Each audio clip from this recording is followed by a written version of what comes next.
All right, I have everyone's attention. We've been waiting so long for this moment only to arrive and find we don't have a physical quorum. So today we are not going to be having a meeting where any action will be taken. But we do have a couple public speakers. So I'm going to open the meeting right now for the purposes of the public comment and just to let you know, we have a new report format for you. So with that being said, the time is now 12:39 p.m. on October 25th, 2023. I'll call this meeting to order. Please call the roll for attendance. Kenyon, Here. Bates, Gums, Leonard, Where are your people at? What's it, a protest? Molina, Molina was remote. Strothman, Surges, Here. Tepe, Still here. and Sanchez. Sanchez here. Feels like Thursday already, doesn't it? And again, because we don't have a physical quorum, there's no need to approve the minutes at this time. That will be deferred until next month, and the same for the resolution that is on the agenda. So we will move to public comments, and I believe we have 2 speakers signed up. You approach the podium, state your name, and you've got 25 minutes. Oh my. You should not offer that. You might be in trouble. With fire. Well, good to see all of you again. My name is Bernadette May. I'm the Executive Director for Family Service Association. So I wanted to first start off by saying thank you for your previous support with the American Rescue Plan Act funds and supporting staff retention and recruitment bonuses. We have fully expended that. I know I need to send in my final report, but we have fully expended that, but we had excellent success with that. Our retention rates went from, or our turnover rates went from like 31% previous to that. And now we're down to like 18%. So that has actually shown a pretty good impact in that amount of time. So wanted to put that out there.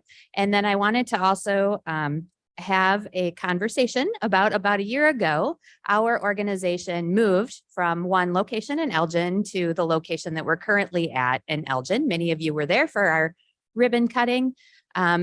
We moved to that space to allow for expansion and growth in our organization. So we had already grown, but during COVID, when we learned that there was when the public learned, I feel like I knew before then, but when the public learned that there was a children's mental health crisis happening, right, there was additional pressure on organizations like ours to be able to expand to meet that need. And this new space allows us to do that. We've been able to open up more like parenting groups and kids groups. In addition to having some additional therapists in our organization, we expanded out our school-based mental health services and are looking to open up an intensive outpatient program in our new building. Part of what American Rescue Plan Act funds were designed for was growing and expanding mental health services and allowing for the capacity to do that. I had approached this group a little over a year ago about potentially assisting us with those build out costs of the organization. And you were under advisement at that time that that was not something that you were able to support was infrastructure costs. But it is my understanding that there's a different set of group that folks that are advising at this point. And it sounds like maybe the tone of that has changed with a much needed development of the health department. They deserve it and they need it. But we also sit with a remaining $310,000 loan on our space. And it would be really helpful to our organization to be able to get rid of that so that we can then focus our dollars on our programs and services. So I'm just coming to the committee to ask for a reconsideration of my earlier request on that. So thank you. And thank you for your support of us always. Thank you, Ms. May. Next up, Lori Baker, I believe. You have a comment? Don't tell me 25 minutes because I'll take it. Oh, you get 25, you get 25 seconds. 25 seconds. I am Lori Baker, L-O-R-E-B-A-K-E-R from the Association for Individual Development, or AID. And I echo Bernadette's thanks for the ARPA funding that went to the 6 large mental health service organizations across Kane County for sign-on bonuses and retention. Unfortunately, because because we are very large, we were only able to give one retention bonus, and the rest of ours went to sign-on bonuses. And while that assisted, we've been out of that money for quite a long time, and are still struggling with hiring workforce across all of our service areas. So just so that you know, I heard I rise to talk about the need for mental health services in general, just so that you guys are aware of what is happening in your communities that you represent. Recently, actually this week, Bernie sent to me the Cranes article on the children's mental health crisis, and I just want to pull a couple of statistics out of there that talk about the growth of children 3 to 17 diagnosed with anxiety that grew by 29% between 2016 and 2020, and with diagnosed with depression that grew by 27% in the same time frame. Right now, in the most recent information we have in the year of 2020, suicide was the second leading cause of death for children aged 10 to 14. Think about that again. Suicide is the second leading cause of death behind accidents for children 10 to 14 death, and for people who are 25 to 34. It is also second leading cause of death. Every year, Illinois does a youth risk behavior survey, and they do that with high school students in Illinois. 42% of Illinois high school students in the most recent data from 2021 reported having felt sad or hopeless almost every day for 2 or more weeks in a row during the 12 months before the survey. About 20.3% of those Illinois high school youth reported seriously considering attempting suicide in the 12 months before the 2021 survey. And as Bernadette so rightly pointed out, children's mental health is in a crisis, but all mental health services for children's families and adults are in crisis. The other area of concern is the rising rate in homelessness and increased costs for housing across the board, across the nation, but certainly in our community. And so the Department of Housing and Urban Development on October 1st began their putting out information about the, I'm sorry, I'm spitting, began putting information out about new fair market rents. And that's what an affordable housing program is able to pay. It's not the cap on what landlords can ask for, but it's what the Department of Housing and Urban Development says a rent should cost. And in our area, which we are included in the larger Cook County metropolitan statistical area, Cook and the 7 collar counties, fair market rent went up again about 30%. Last year, it went up 40%. And that's the first time in my experience as affordable and supportive housing advocate that HUD has ever increased. I mean, they usually increase by 3% or 5%. A fair market rent in our community for an efficiency is $1,399.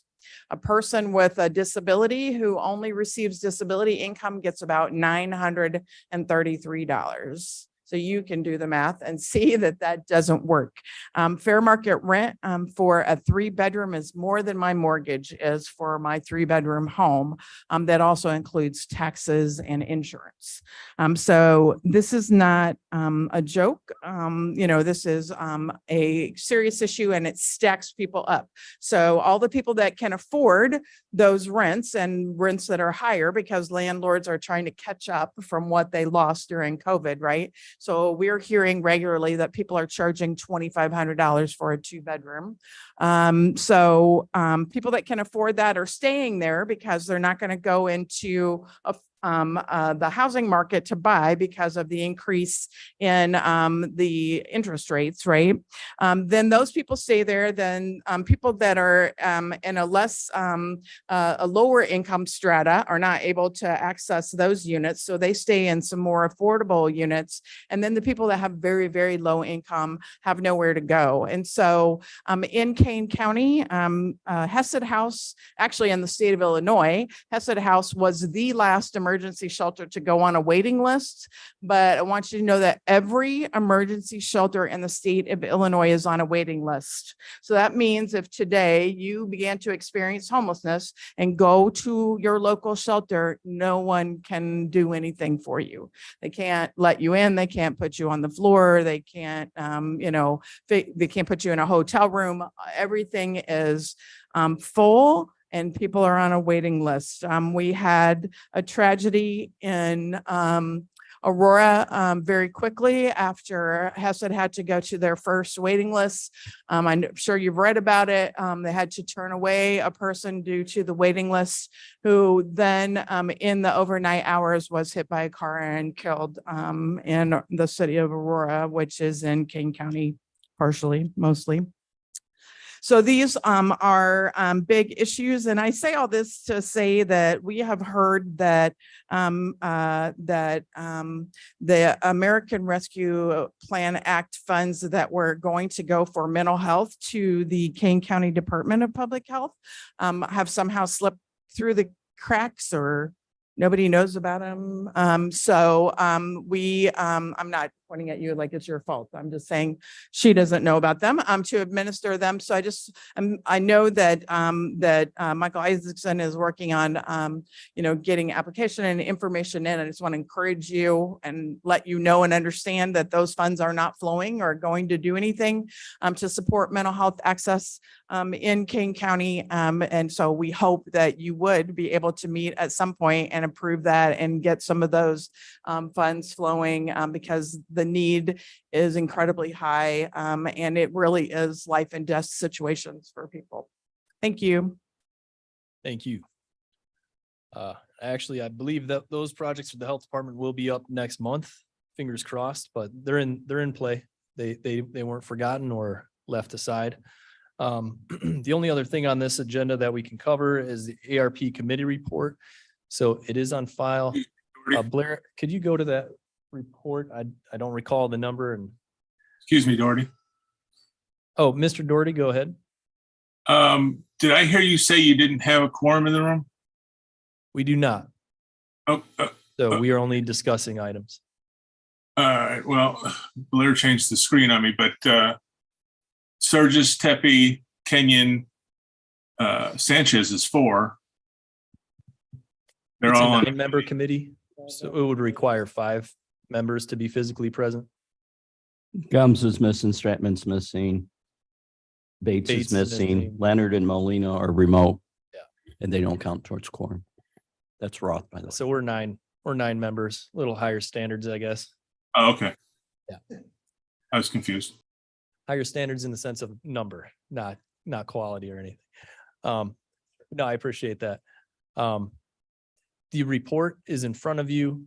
Just real quick, we've been working on this. On the top in the summary, you'll see in the top 3 lines remaining unallocated. That's the current number of money that hasn't been spoken for in some way. And that is going to be a big topic of discussion coming up in the next few months. What we're going to do with that. We're considering many different options. A lot of things have been discussed. So that's a coming soon item, but just for your own informational purposes, when you're brainstorming, what the rest of ARPA might look like, that's the number that we have. And if you look down in the second section, total allocated, that's a term we're using internally to mean the conceptual ideas that we've approved, like in our spending plan. That includes the $42 million in projects from our departments and offices. Allocated, is that resolved, means what has actually been passed by a resolution. So as you're looking at this and you see resolve, that just means we passed an actual resolution for that project or usage. And so the remaining to spend is a little different than the remaining to allocate. The remaining unallocated, just keep that in mind, remaining to spend is $80 million, but that money is, some of that is already spoken for through resolution. The rest of it is spoken for through allocation previously. We do have more money now in our remaining unallocated than we did a few months ago. I predicted it would hit about 15 or $16 million, and that's about where we're at. And that is because some of the projects that we're applying for funds have been removed for various reasons, either because of timeline issues or through assessments. We realized that we wouldn't be able to fund those projects as we originally expected. So for various reasons, that number went from about $7 million to $15.3 million. And again, that is conversation for future meetings. Just wanted you all to see this, to go over this with you very briefly so that you may have fewer questions when you're looking at this at home. And if you have any further questions on this, please reach out to Ms. Fonstock and she will be happy to walk you through this. And that's it. So any specific questions at this time from the committee? Mr. Roth, you have a question? I had a couple of questions, Jared, Mr. Chairman. One, it's not showing actual expenses. This is just, the funds. And I haven't seen, I know we're trying to phase E&Y down. What's the year-to-date spend on them for this year? I don't have that in front of me. Okay, I think it's important we report on that because we're trying to get it down from what it was last year. Yeah, correct? so that we'll send that out to you. Okay. But we're working on what that's going to look like, and that will be coming before the committee soon to discuss the options and possibilities there with our third-party consultant. Okay, and then the other attachment that was in the packet was labeled the dashboard. Mhm. And I had a question on the columns. I don't know if you, Jared. I Which don't know. page? Well, it's only a one pager, if you can bring it up. It's a separate attachment It's in the attached packet. separate. It was a dashboard. And I had a question on the column names, just to clarify. Hold on one second. Unless you've got that, Blair? No, all right, Well, I'll give you the titles. You can tell me what it really means. sure. It has the organization and then it has amount dispersed and amount remaining. Is the round, so the total is the amount dispersed is the total. And so what's in the amount remaining is like the example, the first one, associate aids, basically. We dispersed $278,750 and it's showing zero amount remaining. So they have spent all their money, correct? I just want to make sure. First is the money that's gone out. Yeah, Yeah. okay. And then in the next example, then just to clarify again, the Ecker Center, we dispersed 212,454, and they still have not spent 120,879.25 Is that, am I interpreting that correctly? No, that's correct. All right, I just wanted to clarify. Thank The you. dispersed is only the money that's gone out. It's not the money that was originally approved, that total amount. Yeah, no, that I was approved. understand. Yeah. So, but the amount remaining, they haven't spent it yet, which we have to Correct. spend by the end of 26, correct? They have until some point this year to spend that, I believe, because we passed it in 21 and it was a 2-year timeline. Oh, so if they don't spend it, it comes back to us. Correct. Madam Chair. It's reimbursable, so they spend it, they show receipts, we reimburse. I understand. It's in the fund, and once they're allocated so much money, so the $123,000 Meaning, remaining, they have to spend it, show their receipts, and then we'll reimburse them for that cost. Yes. I it's a understand. but Reimbursement program.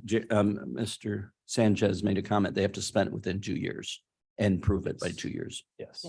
or I'm sure. Or it goes back into our That general was my question. pile. Okay, thank you. Yeah. Okay, anything else at this time? All right. As disappointed as we are that our fellow people couldn't be here so we could do our job, I move we adjourn. In late breaking news, the U.S. House of Representatives just elected Mike Johnson of Louisiana as the speaker. Finally. I figured we'd end our meetings before they did that. You did your job. All right. Mr. Kenyon moves to adjourn. Second. Surges seconds. All those in favor say aye. Just voted no. All right. Go